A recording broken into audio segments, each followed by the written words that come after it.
बच्चे की उम्र कितनी है? 4 ईयर। 4 साल का। क्या नाम है इसका? सारांश। सारांश, ये क्या है बताओ? ये क्या है? पेंसिल है। किसकी पेंसिल है ये? किसकी पेंसिल है?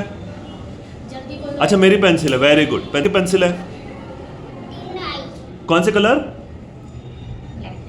ब्लैक कलर की पेंसिल है। पेंसिल से क्या करते हो? काम करते हैं। Very good. किस पे काम करोगे? किस पे करोगे?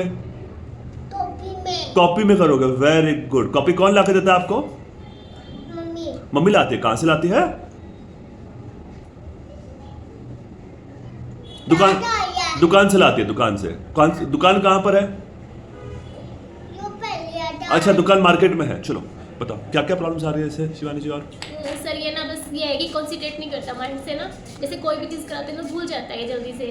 पहली प्रॉब्लम कंसंट्रेशन, दूसरा प्रॉब्लम फोकस, तीसरा प्रॉब्लम मेमोरी। हाँ जी। कंसंट्रेशन मतलब होता है अटेंशन। हाँ जी। अटेंशन मतलब होता है बच्चे का ध्यान। ध्यान मतलब क्या है? अब आप मेरे से बात कर रही हो, हाँ जी। आप सिर्फ मेरे से बात कर रही हो, हाँ जी। आपका ध्यान खिड़की पे नहीं जा रहा है, नहीं। दरवाजे पे नहीं जा रहा है, बच्चे पे नहीं जा रहा है और हस्बैंड पे भी नहीं जा रहा है। आपका ध्यान सिर्फ मेरे साथ है।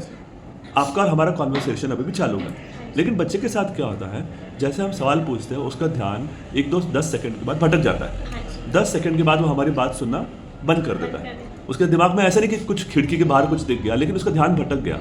जब बच्चे ने मेरी बात पूरी सुनी ही नहीं तो बच्चा याद कैसे रखेगा? तो इसीलिए आपको कंसंट्रेशन प्रॉब्लम्स, इसीलिए आपको अटेंशन प्रॉब्लम्स, इसीलिए आपको फोकस प्रॉब्लम्स और इसीलिए आपको मेमोरी प्रॉब्लम्स आ रही है। जैसे अब अपने बच्चे से सवाल जवाब किए, उसने कुछ कुछ सवाल के जवाब दिए, कुछ कुछ सवाल के जवाब नहीं दिए। इसको बोलते हैं कम्युनिकेशन प्रॉब्लम्स और अंडरस्टैंडिंग प्रॉब्लम्स। अंडरस्टैंडिंग मतलब उसको पूरी तरह हमारे सवाल समझे नहीं, आपको और हमें कुछ कुछ हिंट देनी पड़ी तो उसको सवाल समझे, नहीं तो उसको सवाल नहीं समझे। वो भी इसी वजह से क्योंकि अटेंशन प्रॉब्लम्स आ रही है, ध्यान की प्रॉब्लम्स आ रही है। तो पहली प्रॉब्लम्स अटेंशन प्रॉब्लम्स, दूसरी प्रॉब्लम्स कम्युनिकेशन प्रॉब्लम्स, तीसरा आपने बोला था बच्चों के साथ खेलने में भी प्रॉब्लम्स आती है। क्या प्रॉब्लम्स आती है खेलने में? सर ये खेलता था पर जल्दी इरिटेट हो जाता है बच्चों से।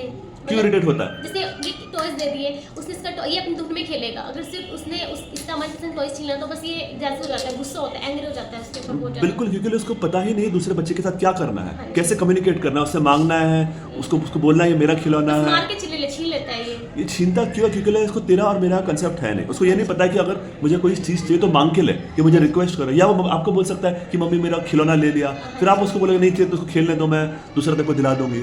तो इसमें भी अंडरस्टैंडिंग कंसेप्ट आता है, इसमें भी पेशेंस का कंसेप्ट आता है, और इसमें सोशल स्किल बिहेवियर जिसको बोलते हैं, ये प्रॉब्लम्स आती है। आपने बीच में बताया थोड़ा सा हाथ हिलाता है, ये कैसे हिलाता है?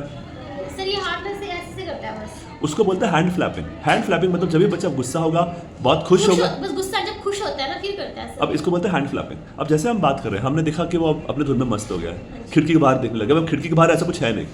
अब स्कूल में भी यही प्रॉब्लम आएगी। स्कूल में टिक के बैठता नहीं बैठता है? मैडम बोलती है बैठता तो है सर, पर बच्चे साथ में वो करता है, ये बच्चों छेड़ाछाड़ी बच्चे साथ करते हैं तो ये बच्चों के साथ करता है। राइट। और क्या प्रॉब्लम्स आ रही है आपको?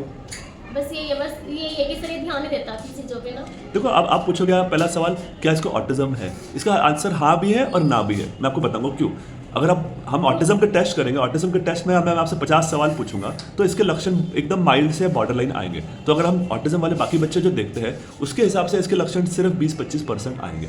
लेकिन हमें इलाज ऑटिज्म जैसे ही करना पड़ेगा। रीज़न क्या है? दोनों का ट्रेनिंग सिस्टम सेम है। फ़र्क ये है कि इसको मेहनत करने से जल्दी रिजल्ट आ जाएंगे। लेकिन मेहनत मतलब आपको दिन में कम से कम 8-10 घंटे मेहनत करनी पड़ेगी, तो काम चलेगा, नहीं तो काम नहीं चलने वाला है। कर पाओगे?